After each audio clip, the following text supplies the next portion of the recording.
వాడు ఏం కోరుకుంటాడు, చూపు రావాలనే కదా. బట్ ఒక ఆర్టిస్ట్గా నేను కూడా మంచి క్యారెక్టర్లు రావాలని నేను అనుకుంటాను. జనరల్గా అనుకునేది అదే. ఆ థాట్తోనే నేను ఇండస్ట్రీకి వచ్చాను.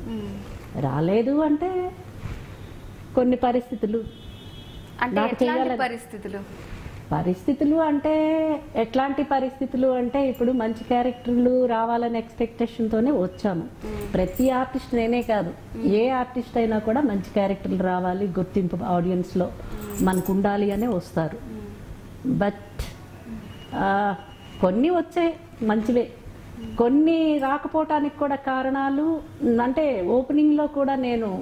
ఓపెనింగ్లో నేనుండి క్యారెక్టర్లో వేరే ఆర్టిస్టులు చేసే సందర్భాలు కూడా ఉన్నాయి. బికాజ్ ఆఫ్ కొన్ని పరిస్థితులు వాళ్ళు చెప్పినట్టు కొన్ని మనం కాంప్రమైజ్ అవ్వాలి కొన్ని విషయాల్లో. కొన్ని ఇండస్ట్రీ కోసం మరి బహుశా తెలుసు కొంతమందికి.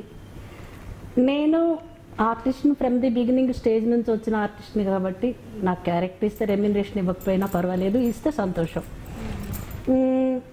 కష్టపడి చేయాలని ఉద్దేశంతోనే వచ్చాను. రాలేదు అంటే కాంప్రమైజ్ కాకపోవటానికే, అంటే ఆ కాంప్రమైజ్ అవ్వకపోవడం అనేది ఒకే కారణం, ఇంకంతే.